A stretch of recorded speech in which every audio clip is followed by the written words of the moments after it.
Assalamualaikum warahmatullahi wabarakatuh. Perkenalkan, nama saya Rahman dengan NIM 1901 2020 1032.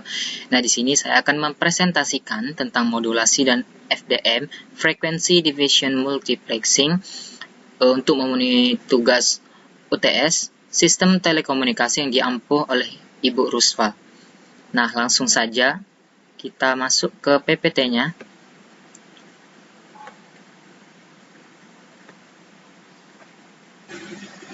Nah, yang pertama itu ada pengertian modulasi.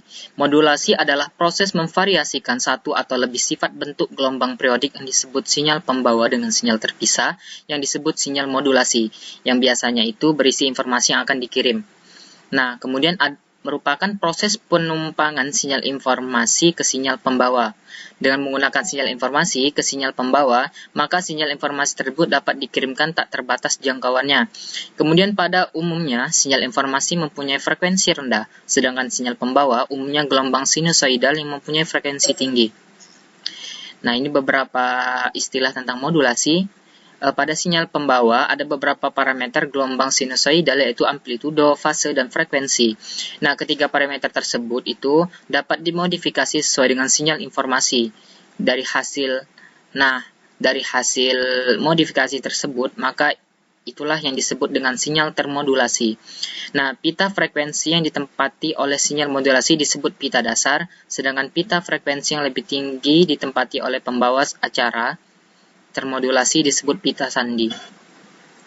Nah, kita masuk ke jenis-jenis modulasi. Yang pertama ada modulasi analog. Modulasi analog itu terdiri dari modulasi amplitudo. Nah, konsep dasarnya itu dapat memodulasi amplitudo sinyal informasi bervariasi amplitudo gelombang sinus pembawa. Nilai sesaat dari perubahan amplitudo pembawa sesuai dengan variasi amplitudo dan frekuensi dari sinyal modulasi.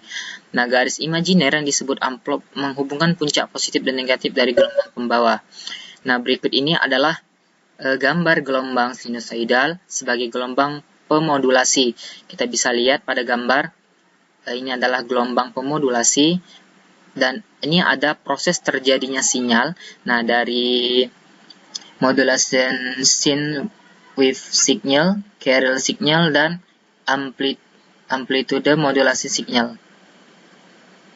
Ini terbentuknya sinyal amplitudo. Ini gambarannya. Kemudian modulasi sudut. Yang pertama modulasi frekuensi. Nah, modulasi sudut ini juga termasuk ke dalam modulasi jenis analog. Nah, modulasi frekuensi yaitu sebuah pembawa gelombang sinus dapat dimodifikasi untuk tujuan mengirimkan informasi dari satu tempat ke tempat lain dengan mengubah frekuensinya. Hal ini dikenal sebagai modulasi frekuensi. Nah, pada FM amplitudo pembawa tetap konstanta dari frekuensi pembawa diubah oleh sinyal modulasi. Nah, di sini amplitudo sinyal informasi yang berubah-ubah akan merubah frekuensi pembawa secara proporsional. Nah, di sini ada prinsip modulasi frekuensi. Nah, kita bisa lihat pada sinyal AM itu terjadi, kita bisa lihat rapat dan renggang untuk sinyal biasa dan AM. Ini gambar untuk AM-nya, bahwa pada gambar ini terjadi rapat yang berubah.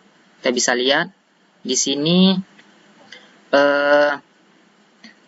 Kita bisa lihat pada gelombang FM ini amplitudo pembawanya tetap konstan atau tidak atau setara sama tinggi, sedangkan AM ini mengalami naik dan turun, dan begitu juga dengan kerapatan dan kerenggangannya. Pada FN hanya terjadi rapat dan renggangnya saja. Bisa kita lihat pada videonya yang berlangsung. Oke, selanjutnya ini adalah sebuah pergeseran frekuensi terjadi pada PM hanya ketika amplitudo sinyal modulasi berubah-ubah. Nah, di sini gambar A itu menunjukkan sinyal pemodulasi, sinyal B itu sinyal FM. Kita bisa lihat, mungkin gambar yang tadi sama, cuma di sini sama tinggi, hanya terjadi perbedaan antara kerapatan. Bisa kita lihat. Kemudian gambar yang C ini adalah PM sinyal. Kemudian aplikasi modulasi frekuensi. Nah, aplikasinya itu pada penyiaran radio FM, teknologi telemetri, teknologi radar, dan lain sebagainya. Kemudian ada modulasi sudut. Yang kedua yaitu modulasi fasa atau PM. Jika pergeseran fasa tetap pada frekuensi pembawa yang berubah-ubah sesuai dengan sinyal modulasi, maka output yang dihasilkan adalah modulasi sinyal fasa atau PH.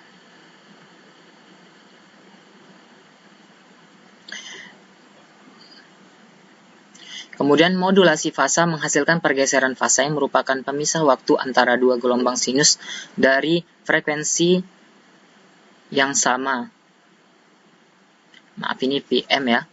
Semakin besar amplitudo sinyal, modulasi semakin besar pergeseran fasanya.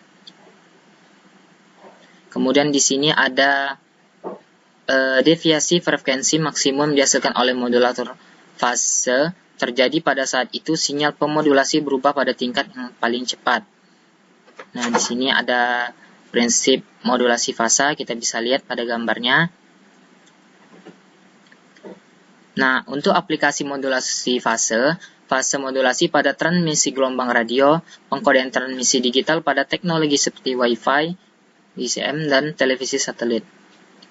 Kemudian ada modulasi digital. Nah, sinyal digital adalah sinyal data dalam bentuk pulsa dan hanya memiliki dua kondisi.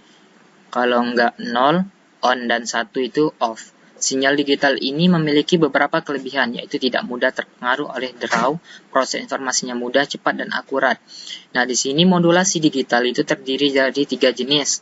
Yang pertama ada amplitude shift keying atau ASK, frekuensi shift keying FSK, dan fase shift keying PSK. Nah, di sini ada amplitude shift keying ASK, di mana amplitude shift keying ASK adalah salah satu bentuk modulasi yang gelombang pembawanya dimodulasi berdasarkan amplitude sinyal informasi digital. Nah, pada frekuensi shift keying atau PSK adalah bentuk modulasi digital yang gelombang pembawanya dimodulasi berdasarkan pergeseran frekuensi. Sedangkan fase shift keying itu adalah bentuk modulasi proses pemodulasian menggunakan cara pergeseran fasa. Di sini dapat terlihat pada gambar. Kita bisa lihat kode binarnya. Di sini ada sinyal informasi digital. Nah, ketika naik dia 1 dan turun 0, begitu juga seterusnya. Di sini ada grafik tentang amplitude shift keying, di mana pada saat 1 sinyal itu ada, dan kemudian saat 0 itu tidak ada, 1 ada, 0 tidak ada, dan 1 ada. Pada frekuensi shift keying atau FSK, pada 1 dia mengalami, mungkin pada FSK ini lebih pada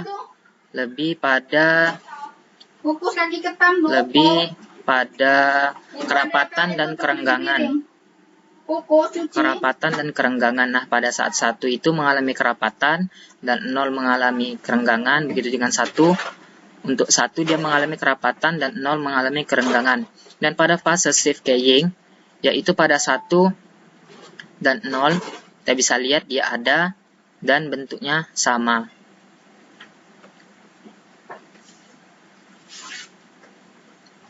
Nah, kita masuk ke VDM. Frequency Division Multiplexing adalah teknik multiplexing di mana setiap piranti diberi frekuensi modulasi yang berbeda sehingga bisa bersamaan melalui transmisi melalui satu media. Nah, teknik FDM banyak digunakan pada komunikasi data dengan medium berkapasitas besar. Biasanya itu disebut dengan broadband atau jalur lebar medium. Melalui teknik ini, berbagai siaran TV dapat disalurkan dalam satu kabel, atau video, suara, dan data bisa disalurkan bersamaan dalam satu kabel. Nah, contohnya itu dalam jaringan TV atau radio, atau tuning atau tuner untuk memilih channel siaran. Kemudian di sini ada hierarki VDM, itu ada channel, grup, supergroup, master group, dan supermaster group. Nah, di sini ada informasi penting tentang FDM, itu bahwa teknik multiplexing yang paling tua digunakan misalnya pada sistem sirkuit switch head analog, kemudian porsi tetap frekuensi band dari link bandwidth dialokasikan untuk setiap kanal. FDM multiplexing adalah lossless. Input N1 itu adalah kanal koneksi physical, kemudian output 1N kurang kanal koneksi physical. Nah, di sini ada aplikasi VDM. Misalnya VDM digunakan pada sistem transmisi analog. Bisa kita lihat pada gambar ini bahwa dia itu prinsip kerjanya adalah pembagi bandwidth saluran transmisi atas sejumlah kanal dengan lebar pita frekuensi yang sama atau berbeda, di mana masing-masing kanal dialokasikan ke pasangan entitas yang berkomunikasi. Kemudian pembagian frekuensi multiplexing. Itu ada bandwidth asli, bandwidth meningkat dalam frekuensi, kemudian ada saluran multiplexing. Bisa kita lihat pada gambar, ini adalah channel 1, channel 2, dan channel 3, di mana di sini FDM ini menggabungkan antara channel 1, channel 2, dan channel 3. Kemudian dilanjutkan dengan frekuensi division multiplexing, di mana kelebihan dan kekurangan. Nah, di sini kelebihannya itu adalah frekuensi division multiplexing atau VDM tidak sensitif terhadap perambatan atau perkembangan keterlambatan. Nah, di sini teknik persamaan saluran channel equalization yang diperlukan untuk sistem VDM tidak sekompleks seperti yang digunakan pada sistem TDM atau time division multiplexing. Frekuensi division multiplexing lebih sederhana dan kemudian populer dengan radio, TV kabel. Semua penerima seperti telepon seluler tidak perlu berada di lokasi yang sama. Jadi itu kelebihannya. Kemudian kekurangannya itu adanya kebutuhan untuk memfilter bandpass, harganya relatif mahal dan rumit untuk dibangun. Karena penggunaan filter tersebut biasanya digunakan dalam transmitter dan receiver. Kemudian penggunaan tenaga atau power amplifier di transmitter yang digunakan memiliki karakteristik non-linear atau penguat linear lebih kompleks untuk dibuat. Dan aplikasi non-linear mengarah kepada pembuatan kompleks spektral out of band yang dapat mengganggu saluran VDM yang lain. Kemudian yang ketiga, frekuensi yang dibagi lama-lama akan habis karena terbatas. Kemudian masalah noise karena sinyal analog, limbah bandwidth dibatasi oleh rentang frekuensi. Mungkin sekian yang dapat saya sampaikan mengenai modulasi dan VDM, frequency division multiplexing. Lebih dan kurangnya saya mohon maaf. Saya tutup dengan wabillahi taufiq wal hidayah. Wassalamualaikum warahmatullahi wabarakatuh.